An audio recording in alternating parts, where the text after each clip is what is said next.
কুরানি, তোমার গলার বকুল ফুলের মালাখানি আমায় দিবে? কেন দাদাবাবু? আমি তোমায় ভালোবাসি কুরানি। অভিমানে ভরা জলে ভেজা চোখ দুটো যতীনের দিকে একদৃষ্টে তাকিয়ে রইল কিছুক্ষণ। তারপর মলিন মুখে হাসি ফুটল।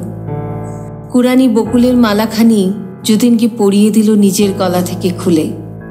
যতীনের দিদি কুড়িয়ে পেয়েছিল এই মেয়েকে, তাই নাম দিয়েছিল কুরানি।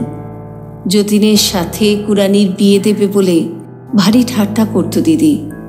দিনের পর দিন সেই কথাগুলো কখন যে কুরানির মনে ভালোবাসার নীড় তৈরি করেছিল কেউ বোঝেনি।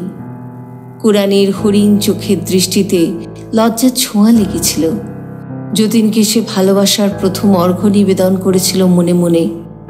যতীনের দিদি তাকে বেনারসি শাড়ি পরিয়ে সোনার গয়নায় সাজিয়ে দিয়েছিল। যতীন নিজের গলার সোনার হার পরিয়ে কুরানির সিঁথি রাঙিয়ে দিয়েছিল। কিন্তু অভাগীর সেই সুখ সইল না। দুদিনের জ্বরে এক সকালে সে চলে গেল। সকালের প্রথম আলোয় বড় সুন্দর লাগছিল সিঁদুরে রাঙা কুরানিকে। সূক্ষ্ম স্বপ্নে ভেসে কুরানি মরণকেই আলিঙ্গন করল শেষ পর্যন্ত।